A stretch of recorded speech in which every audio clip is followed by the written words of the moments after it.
Uma jovem agente do FBI que manifesta uma série de dons psíquicos e clarividentes é designada para trabalhar em um caso mórbido, envolvendo um serial killer muito esquivo e capcioso que atende pelo codinome Longlegs. Esse assassino está envolvido, de alguma forma, em uma dezena de crimes muito brutais.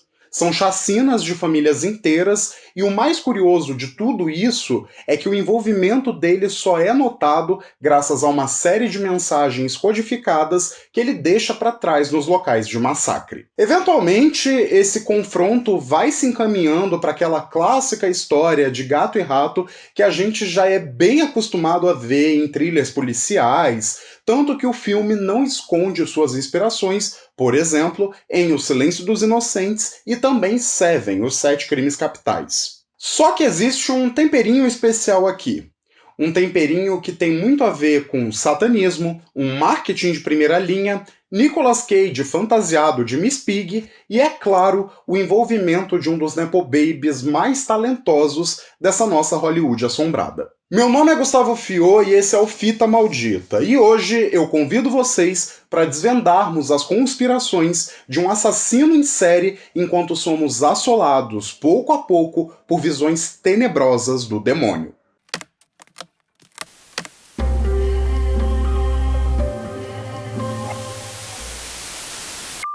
Longlegs, que aqui no Brasil recebeu o subtítulo de Vínculo Mortal, é o mais novo filme escrito e dirigido pelo Osgood Perkins, que é um cara que tem uma conexão muito forte com outra lenda do cinema de horror, mas calma lá que depois eu falo um pouco mais sobre isso.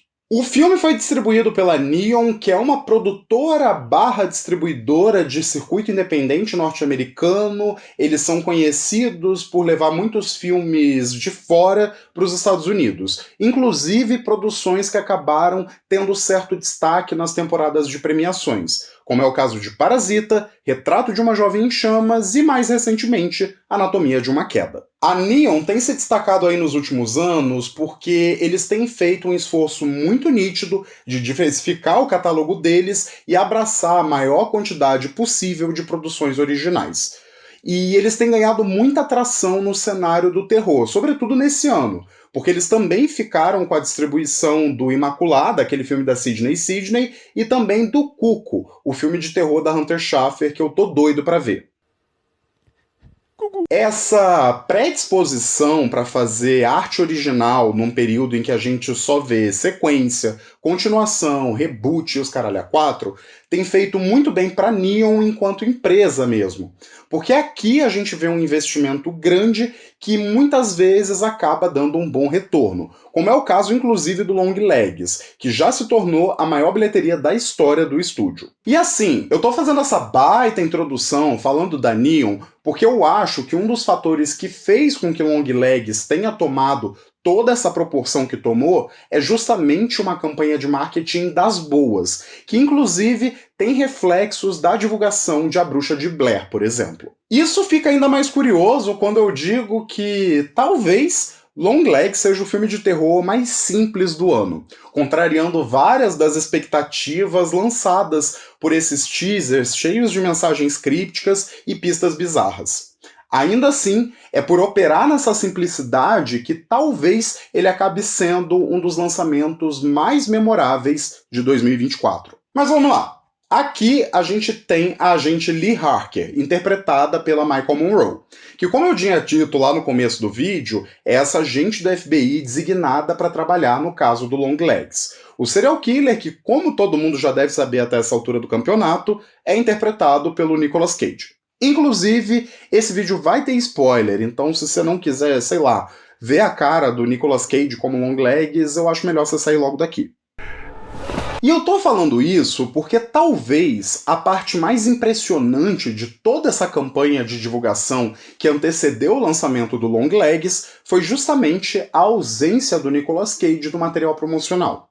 Ele não aparece em nenhum pôster, nos trailers a gente só vê vislumbres muito rápidos dele, então toda essa espera para ver como é que seria o visual do personagem foi um ponto de venda muito forte para o filme. E é por isso mesmo que eu também sinto que esse é um filme que tem causado uma certa disparidade de opiniões, se vocês me permitem. Vai ter gente que vai se sentir frustrado de ter esperado tanto tempo só pra isso, vai ter gente que vai ser pego de surpresa e vai gostar, mas talvez o encanto se dissipe numa segunda assistida, e vai ter gente meio maluca, assim como eu, que viu o filme mais de uma vez e ele acabou crescendo.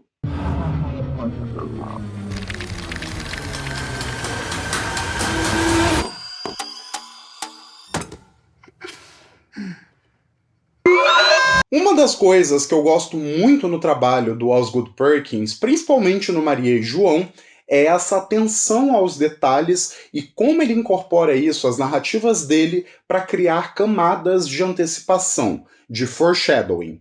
São pequenos detalhezinhos que estão espalhados ali nos cenários, nos diálogos, até nos maneirismos dos atores, que lá na frente se encaixam e ganham um novo tipo de significado. Então, eu gostei de ver Longlegs da primeira vez, acho que o impacto causado pelo visual do assassino, o senso de suspense e o inesperado, eles pegam muito. Só que eu sinto que foi na revisão que as qualidades se sobressaíram e eu consegui desfrutar ainda mais da experiência. Isso porque a gente vai ali catando as pistas, entendendo o que está acontecendo e vendo algumas sugestões que o Perkins deixa no roteiro. Mas ao mesmo tempo, volta para essa simplicidade que eu tinha comentado antes e que foi algo muito positivo, pelo menos na minha perspectiva. Discorde aí na sua casa se você quiser. Em vez de ser um filme, sei lá, do Christopher Nolan, que se constrói em cima desse mistério, mas está o tempo todo tentando se explicar como se o público fosse burro demais para juntar 2 mais 2, eu vejo Longlegs mais como um quebra-cabeça que o próprio filme vai montando com você. Só que sem ficar te dando as peças e falando: ó, aqui, meu amor, essa daqui se encaixa nessa daqui. Beleza, lá pelo terço final, mais ou menos depois que a gente descobre o que a cena de abertura do filme significa, Longlegs engata numa ou outra cena meio expositiva, mas pelo menos pra mim não é nada que desmonte a experiência como um todo. E pelo amor de Deus, quem nunca fez uma cena expositiva que atire a primeira pedra, né? O Nolan, inclusive, fez 3 horas só disso no ano passado e, do que eu me lembro, ele até ganhou o Oscar. Como eu disse, para compor esse universo, o Perkins não esconde uma série de inspirações e bases que, de certa forma, solidificaram essa perspectiva dele, que é bem única. Você sente o cheiro de Seven ou de Silêncio dos Inocentes impregnado por todo o filme, e não é como se ele estivesse tentando disfarçar. É só uma releitura bem pessoal dele para essas referências que, enfim, são muito particulares. E nesse campo, é inegável que ele tem um pezinho ali no cinema do Kiyoshi Kurosawa, intencionalmente ou não. Além da trama de um serial killer e toda a caçada policial contra ele já ter sido explorada anteriormente no cinema do Kurosawa, como em Akira, de 1997, a gente também enxerga ao longo da filmografia do Oz Perkins essa ode ao melancólico, ao trágico e ao pessimista, que é algo que eu vejo bastante em outros filmes do diretor, como o Cairo, de 2001, por exemplo. Numa entrevista que ele deu faz pouco tempo para o The Hollywood Reporter para divulgar o Longlegs, o diretor e roteirista falou isso aqui: "Eu não vejo filmes de terror recentes. Não tenho interesse. Nunca vou ver Maxine. Nunca vou ver Pearl. Eu vi X por alguns outros motivos. Não foi de propósito. Eu não vejo coisas contemporâneas. Elas não me interessam, e isso não quer dizer que não sejam ótimas. Tenho certeza que existem algumas muito boas e que fazem muita gente feliz, que é o que realmente importa. Mas eu gosto do gênero do horror porque é um gênero que permite mais invenções e encoraja mais a poesia. É muito sobre tentar adivinhar e entender o que essencialmente é desconhecido." Além de cagar na cabeça do Ty West e da trilogia do X, eu acho essa fala muito interessante por 2 motivos. Primeiro, porque ele já nos mostra um pouco quais são as referências do Perkins e como ele se inspira nelas. E também porque ele revela um ponto fundamental na assinatura do diretor, que tem tudo a ver com a história de vida dele. He'll kill and kill again. I know you're not afraid of a little bit of dark. Because you are the dark. Sim, gente, para surpresa de ninguém, a não ser que você tenha estado aí debaixo de uma pedra ao longo de todos esses meses de campanha do Longlegs, o Os Perkins, ou Osgood Perkins, como ele passou a assinar os filmes mais recentes dele, é filho de ninguém menos que o Anthony Perkins, o Norman Bates do Psicose original e de algumas das sequências. Nossa! Nepotismo!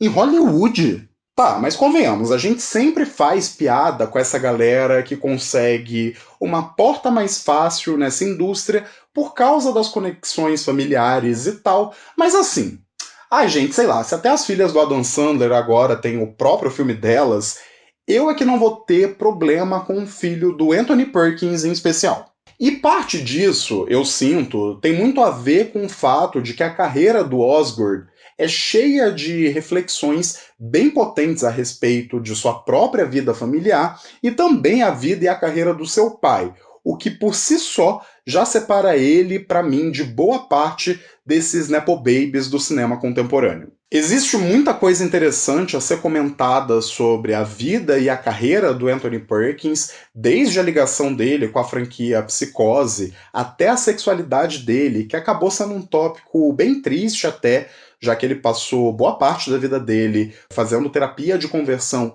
e tentando se curar de alguma forma, e você consegue enxergar como algumas dessas coisas acabaram inspirando o trabalho dos dois filhos dele, tanto o Osgood como também o Elvis Perkins. Aliás, curiosidade aqui, a trilha sonora do Longlegs é feita pelo Elvis, que é músico, só que aqui ele assina como Zilg, o que eu acho que é pro nepotismo não ficar tão na cara. Tá, mas voltando à carreira do Osgood Perkins, e aqui eu acho interessante a gente se aprofundar um pouco mais nos trabalhos anteriores dele, é preciso dizer que ele não começou como diretor, mas sim como ator. Ele está em vários filmes, fazendo geralmente participações especiais, como é o caso de Legalmente Loira e também do reboot de Star Trek de 2009, que não é bem um reboot. Inclusive, ele fez uma pequena participação em Não Olhe, ou Nope, o filme do Jordan Peele. Ele é o diretor do comercial que está sendo gravado logo no começo do filme, onde os irmãos ali aparecem para apresentar seus serviços como tratadores de animais.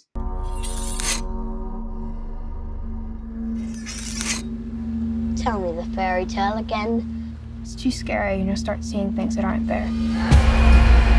E depois de ter começado ali como ator e também roteirista de alguns projetos, em 2015 ele faz sua estreia na cadeira de direção em A Enviada do Mal, ou February, ou The Black Coat's Daughter. Filme da A24, protagonizado pela Kiernan Shipka e pela transfóbica apadrinhada pelo Ryan Murphy. Eu acho esse filme uma lição de casa fundamental para quem gostar de Longlegs, porque eles têm vários temas em comum. É um filme que também mergulha um pouco na ideia de ocultismo e pânico satânico, só que usa isso para contar uma história sobre pactos e ciclos que não são perfeitos. Eu revi toda a filmografia do Perkins depois de rever Longlegs, e eu acho que esse aqui em especial cresce bastante na revisitada, porque além dele semear muitos dos temas que vão povoar a filmografia do Osgood, como a perda da inocência, a corrupção da bondade e essa relação meio deturpada entre um mentor e um aprendiz, é um filme que já revela os maiores talentos do diretor, que são justamente estilo e estética. O Perkins tem uma apuração visual muito interessante, porque ele usa muito dos planos longos e abertos para evocar uma certa atmosfera, enquanto ele torna os cenários e as vidas desses personagens puramente opressivos. Você sente como se estivesse acompanhando essas pessoas passando mesmo por alguns dos momentos mais sombrios de suas vidas. Esse sentimento é carregado para o segundo longa-metragem dele, lançado em 2015 e produzido junto com a Netflix. Num clássico caso de filme ruim com um título maravilhoso, I Am the Pretty Thing That Lives in the House, ou O Último Capítulo, como veio parar aqui no Brasil, é um filme sobre essa cuidadora, interpretada pela Ruth Wilson, que é contratada para morar com uma escritora idosa apenas para descobrir que a casa dessa mulher tem um segredo bem obscuro. E é um porre, é um sonífero mesmo.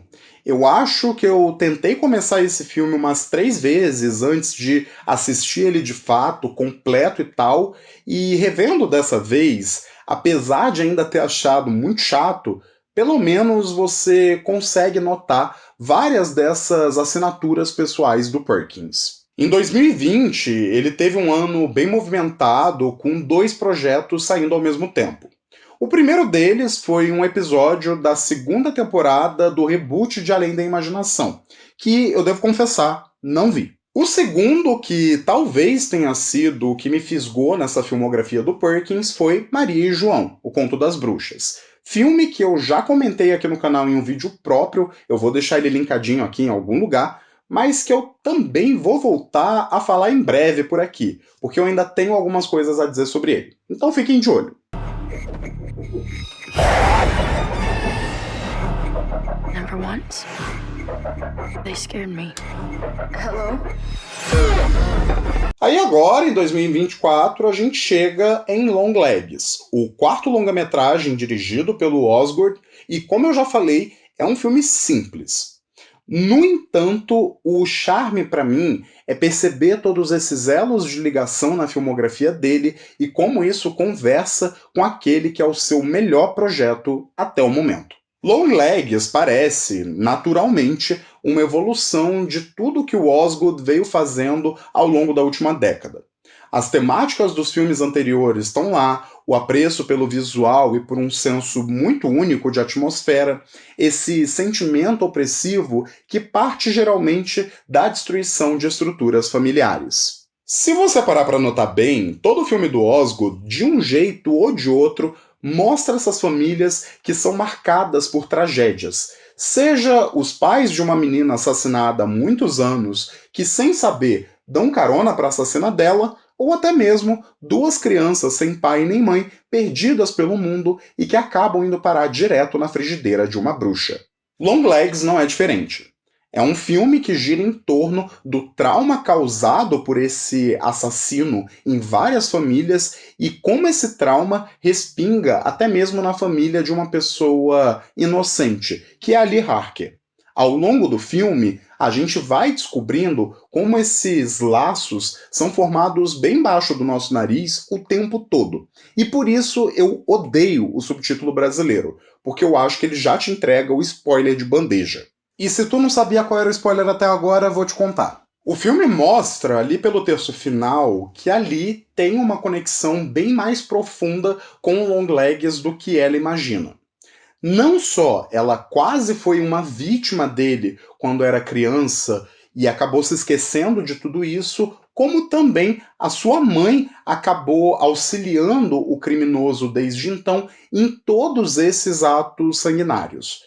E para além disso, a gente também descobre que o Longlegs morava no porão da casa da mãe da Lee. Eu acho que os contornos macabros disso se esboçam com muita facilidade, mas para mim o interessante é notar como o Osgood trata de uma certa corrupção do amor materno, dos laços familiares e como isso é utilizado aqui para que a mãe da Lee faça um pacto para salvar a vida da própria filha, mesmo que para isso ela precise destruir várias vidas no processo. Só que ao mesmo tempo retorna para aquilo que eu falei sobre como o cinema do Osgood Perkins reflete sobre a carreira do Anthony Perkins, e não só isso, mas sobre toda a estrutura familiar deles. Em uma entrevista ao Rue Morgue, o Oz contou que a relação dele com o pai sempre foi um pouco estranha, porque a sexualidade do Anthony já era escondida naquela época, quando Oz ainda era criança. Era algo que, nas palavras dele, eu vivi de uma certa forma com pais famosos. Meu pai era um homem gay, mas ninguém poderia saber disso. Isso não podia ser conhecido. A homofobia não era tão insana como é hoje, mas isso não era permitido. E então, na minha interpretação, esse tipo de realidade não era parte das nossas vidas como família, e então tinha que ser varrida para debaixo do tapete. Nessa mesma entrevista, ele fala sobre como todo esse processo acabou envolvendo muito a mãe dele, a Barry Berenson, que era uma modelo e atriz que, infelizmente, acabou falecendo em um dos aviões que foi sequestrado durante os atentados do 11 de setembro de 2001. A relação dali com a mãe dela é basicamente isso. Para mim, qualquer coisa que eu faça tem que começar com algo que é real e verdadeiro para mim, por mais pequeno que possa ser, ou opaco e oblíquo como pode acabar ficando no filme. Mas essa é a verdade pela qual eu achei que valia a pena fazer um filme. O fato de que mães podem mentir. O Anthony Perkins e a Barry Berenson se casaram em 1973 e a relação deles sempre foi muito alvo de fofoca, polêmica e burburinho em Hollywood, porque muita gente já sabia que o Perkins era um homem queer.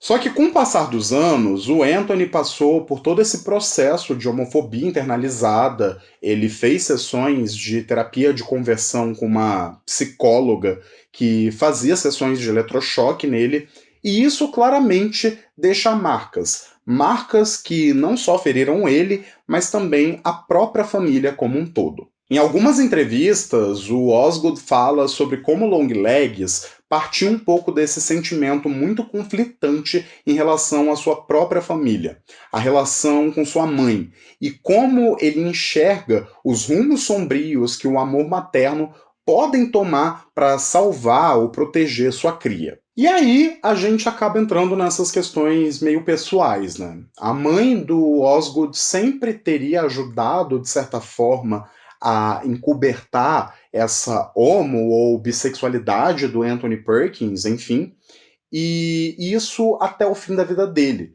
já que ele faleceu em decorrência do HIV, e isso foi algo que os filhos só foram descobrir póstumamente, muito tempo depois. E falando de como Osgood incorpora muitas reflexões sobre a carreira do pai, em muitos aspectos, Longlegs também parece beber do próprio Psicose, quase como um espelho distorcido do filme do Alfred Hitchcock lá de 1960 e que trouxe o Anthony Perkins como Norman Bates, o papel que iria eternizar ele na história do cinema. Você tem alguns arquétipos e elementos super bem estabelecidos, como o assassino, a mocinha, que nesse caso também é quem está investigando toda essa situação, e é claro, uma figura materna que tem seus próprios propósitos sinistros.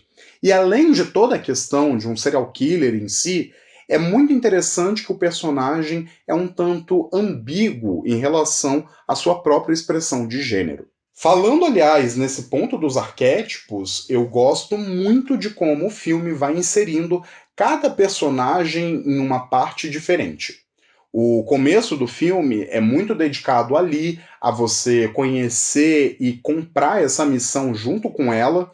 Depois, a gente migra um pouco para a perspectiva e até para a caçada do Longlegs em si, e é no terceiro ato que a gente tem a grande revelação, que é justamente o papel da mãe nisso tudo. Na revisão, ver esse filme e ir encaixando essas peças foi como ir passando por um corredor e ver retratos de família.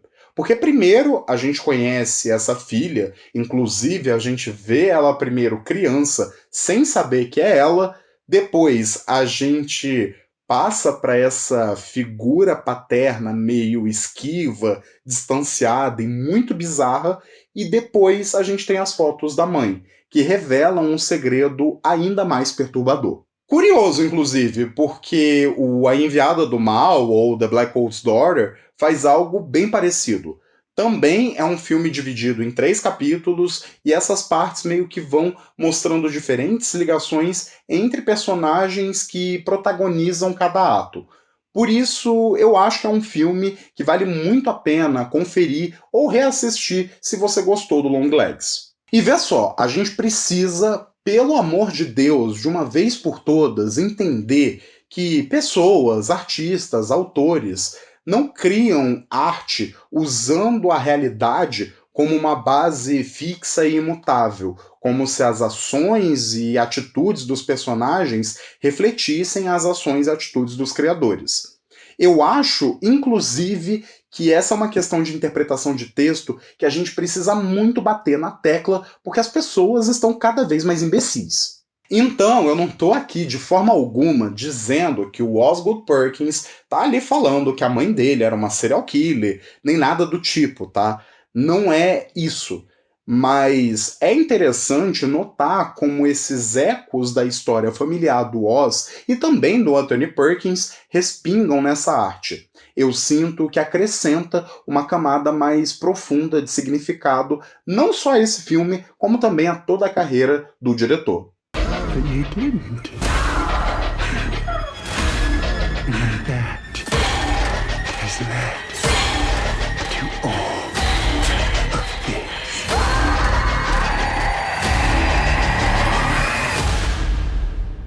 No fim, Longlegs é essa colcha de retalhos macabra. Um retrato de uma família marcada por traumas e todas as outras famílias que ela marcou ao longo do tempo. É um filme denso pra caramba, muito pesado, mas ao mesmo tempo simples em sua composição. Em vários momentos, ele acaba lembrando também um episódio de Arquivo X. E eu acho que essa ligação não é algo que surgiu do nada, não. Eu acho sim que existe um certo grau de intencionalidade por trás disso. Se é um dos melhores do ano? Não sei. Eu acho que ainda tem muita água para rolar. Eu tô bem ansioso para algumas estreias que estão para vir por aí, como o Sorria 2, o Nosferatu do Robert Eggers e até mesmo o Cuco, que eu já tinha citado lá em cima. Mas eu acho que, pelo menos até agora, é um dos projetos mais cativantes, sim. Eu diria que do lado do I Saw the TV Glow e do A Primeira Profecia, ambos, inclusive, já tem vídeo aqui no canal, só lembrando, é um dos meus favoritos até o momento. Mas vamos ver. E para fechar aqui o vídeo, eu vou deixar a recomendação de O Colecionador, do John Fowles. Esse livro que também vai falar um pouco sobre um homem cruel e como seus crimes causaram traumas profundos em outras pessoas. Apesar dele não seguir tanto o rolê policial como Longlegs, eu acho um livro bem interessante para a gente pensar em alguns temas como Síndrome de Estocolmo, relação entre vítima e algoz e como isso pode ser trabalhado dentro do terror. Agora, eu vou deixar um alerta de gatilho porque eu acho que ele acaba tocando nos temas meio pesadinhos. Ah, eu esqueci de falar, mas o próximo filme do Osgood Perkins vai se chamar The Monkey e é a adaptação de um conto do Stephen King que está presente naquele livro Tripulação de Esqueletos. Eu tô bem curioso para conferir e eu acho que vai dar bom, porque esse é um tipo de combinação que até faz sentido se você para pensar. Já que o Perkins é esse cara que manja muito de horror e de atmosfera, e o King também adora um nepotismo.